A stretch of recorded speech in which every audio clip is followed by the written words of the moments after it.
Can I really walk the Camino? I see this question a lot online in Facebook groups and forums, and people saying that they would love to walk the Camino, but they're not sure if they can do it, and they've been wanting to do it for years. And there's a lot of hesitation, and I think it comes down to maybe questioning their ability. And what I like to do this week is just go through kind of what it takes. Because until you've walked a Camino, it's really hard to imagine. But I've seen people with one leg walking the Camino, with prosthetic limbs. I've seen people in wheelchairs doing the Camino. There's not many people who can't do it. So let's talk about what might be stopping you. So first of all, I'm going to run through 5 elements. The first one is desire. I mean, if you really want to walk the Camino, do you feel drawn to it? What's your purpose and reason for doing it? Because if you really feel drawn to it, you're going to find a way, I can tell you. What's your purpose? Do comment down below. If you're thinking of walking the Camino for the first time, what's your reason for wanting to do it? What's drawing you to it? Because if that is strong, I'd say you're going to get there. If, on the other hand, it sounds interesting and it would be a nice walking holiday, maybe the motivation isn't there to do it. Obviously, lots of people do it. Obviously, lots of people hesitate. Some never get to do it. And really what I want to do this week is to talk about why some of those things are happening and how to overcome them. So first check in and say, what's your why? Why do you really want to do it? The second one is timing. You don't need a lot of time to walk a Camino. I mean, if you want a Compostela, the certificate that you get at the end, you could probably do that in a 5 or 6 day walk. You've got to walk 100 kilometres. The rules have changed slightly now. I won't go into the whole rules. It used to be that you had to walk at least 100 kilometres into Santiago on a recognised route. That's all changed, but basically you still have to walk 100 kilometres. So how long does it take to walk 100 kilometres? You can do it in 5 or 6 days. You can, actually, maybe 7 or 8. I think on my first one, I probably took 8 or 9 on the final 100, but I was injured. So in terms of time, maybe you need 7 or 10 days. Is that going to be possible for you? Obviously, it depends where you are in the world. If, like me, you're in Australia, it takes you kind of 3 days to get to the start point.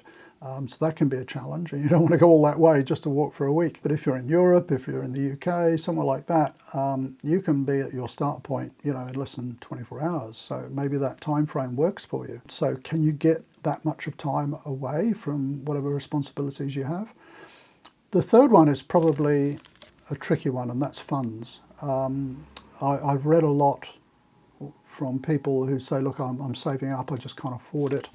There's lots of videos on this channel about what it actually costs to walk a Camino. I reckon if you were really desperate for funds, and comment down below if you think differently, but you could probably do it for 25 euros a day, I reckon. So that's staying in albergues, staying in a lot of donativos, doing a lot of your own preparation of meals and things like that. And again, the big cost for a lot of people is getting there. So if you're in Europe, it's easy. If you're further afield, that's the biggest cost. For us here in Australia, the cost of getting to the Camino is almost as much as walking the Camino. So what do you do if you're trying to scrape the funds together? You can borrow from others. There are people who can help you out. I'll let you in on something here. There was someone who had in my view, a profound reason to walk the Camino. They had gone through a lot in their life and they desperately needed a break and time to reflect. And I got to know this person online, and I said, why don't you put up a GoFundMe page? Explain your circumstances, and who knows? I said, I'll be your first donator. And that's what they did. And they got enough funds to walk the Camino. I'm not saying I'm going to donate to everybody's Camino, but I'm just throwing the idea out there. That maybe your circumstances are such that this is something you really need, and maybe there's people out there who can help you do it. So funds don't necessarily have to be a barrier. I suppose linked with funds, number 4 is gear, and a lot of people might worry, I don't have the specialist gear. I look at Rob's channel and he's just got a new Gore-Tex jacket and all this sort of stuff. Yeah, look, some people are gear junkies like Pat and I. We're not gear junkies as such, but I'm always looking for really lightweight gear because I don't want to have to carry too much weight. We've got bad legs and knees and stuff, but you don't have to. You can walk a Camino with the stuff that you've already got. I don't want to preempt something, but if you're watching this, you know who you are. I'm hoping to talk to someone on the channel soon who walks the Camino in old army boots and a greatcoat and has walked thousands upon thousands of Camino routes, kilometres of Camino routes all over Europe. You don't need special stuff. You need something to walk in, some comfortable footwear, you need something to carry some spare clothes in, and you probably need something to keep the rain off. That's it. Don't think that you need special gear. This is not going skiing in St. Moritz. You don't have to have the latest ski suit. There are people who wear not fancy clothes, but some fairly sort of tech clothing, and there are people who just wear whatever they've got. You're not going to be out of place, so don't worry about gear. If you've got some comfortable shoes, use those. Have you read the book or seen the movie? Oh, what is it called? It's something like The Incredible Journey of Harold Fry or something like that. I'll look up the title and put it down below. It was a book and then became a movie, and it's about this guy who just sort of walks off to post a letter one day and keeps walking. Yeah, you don't need special gear. Harold Fry didn't need it. And number 5, people probably worry about preparation. I'm not fit. Look, I would go so far as to say that if you're just going to walk a short Camino, you don't need any preparation. I was incredibly unfit on my first one, and I was probably at least 10 kilos overweight, and I suffered for it. But I made it, and I walked 800 kilometres. If you're thinking of doing a short one and you're not, maybe your physical ability isn't that great for whatever reason, I wouldn't overly worry about it. If it's something you can do something about, like in my case, being too overweight, I would say that if you're very overweight like I was, losing a bit of weight is probably more important than getting out and training, walking around all over the place with a backpack, because it's going to take the weight off your legs and so on. So, quick anecdote, Pat and I are getting ready to walk a Camino later this year. We've both put on a bit of weight over the last couple of years, so we're both using our intermittent fasting dieting process, which is gradually getting the weight off, and we've started walking around our local park. And we're increasing the distance a bit. And we walked the other day. It was only sort of 4 or 5 Ks, but across some quite uneven ground. And we both came back with sort of sore tendons. And I said to Pat, I think we've got to keep our walking training in moderation until we lose a little bit more weight, because the extra weight that we were carrying was troubling our tendons. Losing another 2, 3, 4 kilos, we'll pick up the physical training again.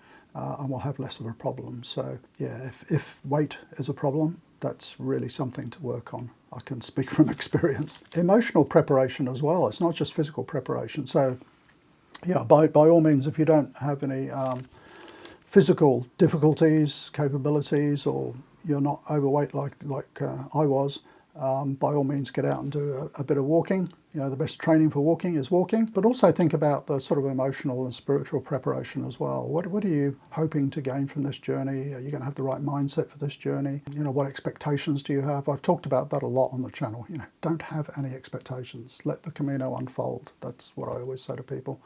If you disagree, do comment down below. But yeah, I think there's as much mental preparation as physical, I think. And I'm not telling tales out of school, but that's something I'm working on with Pat as well. She has certain expectations about what a Camino is going to be like, and I'm trying to dampen those down a bit and say, well, that might not happen. We might not be able to stay in that place. And she's coming around. So lack of expectation, I think, is a really important thing too. So there we go. Are you worried about walking your first Camino? Are you worried about whether you're up to it, whether you'll ever be able to do it? Do share down below what concerns you might have. We've talked about the desire. That's probably the most important thing. If you're really driven to walk the Camino, if you feel pulled towards it, that it's calling you, and your purpose, is really strong, I'm sure you're going to find a way. You don't need to take a lot of time. 7 to 10 days maybe. If you haven't got the funds, think hard about how you can get the funds. There's people out there who might help you, particularly if your circumstances are difficult and they feel that a Camino is really what you need. Gear, don't worry about gear. You can pretty much get away with what you've got. Some comfortable footwear. You don't need special footwear, just, trainers or something like that, particularly for a shorter Camino. And the physical side, if you're chubby like me, try and lose a couple of kilos. Whatever your abilities are, maybe do a little bit of walking and a little bit of emotional and spiritual prep, get yourself ready to undertake it. But if you've got any questions, do ask down below, do jump on and answer all those questions myself. If you've got any tips, if you've walked a few Caminos yourself and you've got any tips for the newbies or those who might be struggling to come to terms with the whole challenge and worried that they might not be able to do it, feel free to jump in and comment as well. Thanks for watching, and if you're concerned and you feel drawn to that Camino, I really hope that not too long into the future you'll get to walk your Camino. Bye for now.